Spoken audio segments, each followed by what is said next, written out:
What if the season you call delay is actually the season God is using to prepare you?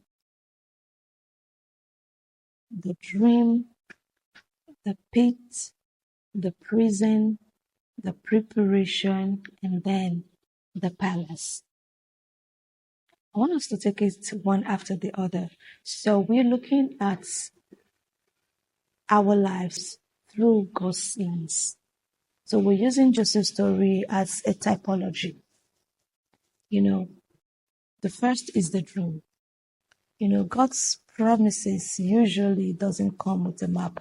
God promised us a safe landing. He didn't promise us a smooth journey. He promised that we're going to definitely land safely.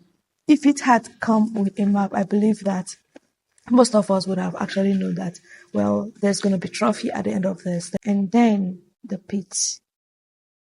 The pit we're talking about is not a pit that you can easily climb your way out of. It's not a pit that you can see the daylight or sunlight from. The pit is a pit that shows total darkness. If someone is not going to coming to save you, you are not going to be saved. And probably you are in the face of the pit right now. And then, thirdly, the prison, heavily guarded. I'm sure coming out of the pit would have been the best part of Joseph's story, thinking, thank God someone rescued me. Imagine someone coming to your aid and just be like, okay, this is the best I can get. And God says, no, the pit. I'm sure at the pit, Joseph would have asked God, God, you gave me a dream. Why am I here? I did nothing wrong. Imagine not, living in your best behavior and people pleasing and still be hated. He people pleased and he was still hated.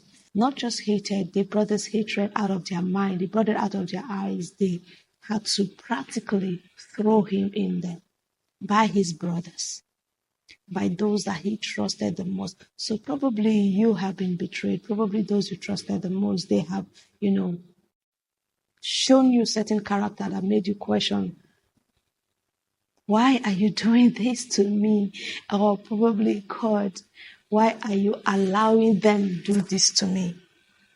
In modern day, we believe in miracles. I'm sure if it was our time, we could have just been like, probably why they're trying to throw me in there, something will happen, someone will catch them. And that was not the story. Nobody caught them. Nobody caught them throwing him into the pit. And he was eventually being sent. The same people who threw him into the pit were the same people who sold him out. God just kept allowing them to, torment this people pleaser, this good boy, this sweet boy, this beloved boy. God just washed. So are you thinking like, God, where are you? What are you looking at? You see the way they are treating me. I have not done them anything wrong. I have not done them anything wrong. Why are they doing this to me? Why are you allowing them to do this to me? At least a thunder, a rain, something could have just happened. And why? Probably you are at the face of why, God, why are you allowing them to do this to me? And then he got out, he was sold. And luckily for him, he was sold to the palace. And it was like, okay, I think this is better than being with haters. This is better than being with gossipers. This is better than being with backbiters. But then when it seemed to be like, okay, I think there is light in this tunnel, I want you to take some time and read the book of Genesis chapter 40, the story of Joseph. You know,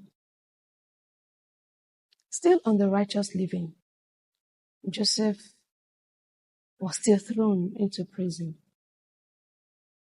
But right there at the prison, something stood out. Pete, he was by himself. Now, outside in the prison, he was not alone. You know, I want you to see your life like Joseph. I don't know the stage you are right now. You could be in the dream stage. You could be in the pit stage. You could be in the prison stage. But I want you to know that God will never abandon his promises to us. You know, the Bible says, heaven and earth may pass away, but my word will not go unfulfilled. I don't know the word God has spoken concerning you. I want you to know that no matter the phase that you are in this moment, that God still has you in mind. And then the preparation. The praising could also be seen as a preparatory ground. You know, his gifting wouldn't have been asked for if he was brought to the palace. He was made the houseboy, you know.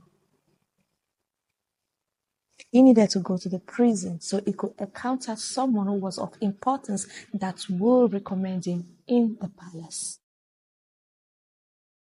So the prison that you are right now is also a ground that God has prepared in order for you to be announced before Pharaoh, in order for you to be announced before the people who matters.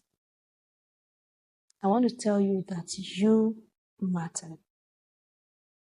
So the delay, the rejection, the suffering, the betrayal, the lies, in all of it, I want you to see that God is working something out for you. See that God is working something beautiful for you. And then eventually, Pharaoh asked for him. I'm telling you in this season that kings will ask for you. You're not going through all of this to end up like this. You're not going through all of this to remain in this prison. You are not going through all of this to stay exactly where you are. You're going through all of this to get to the palace.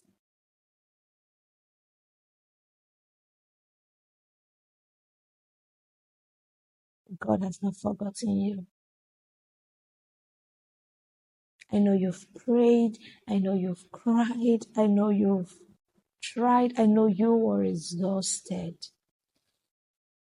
But I want you to hold on to one thing. God is not slack to his promises. And none of the word that he has spoken concerning you will go unfulfilled.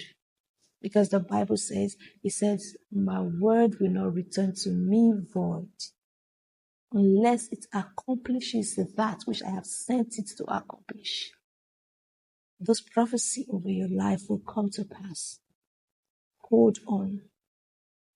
Keep a good heart, just like Joseph. Hold on.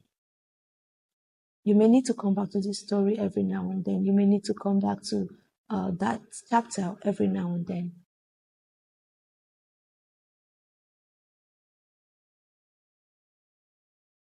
Ask yourself, what is God seeing that I may be missing in this season of my life? This is through God's lens where we talk about how we navigate life's experiences through God's lens. I'll see you in my next episode. Remember, God has you in mind.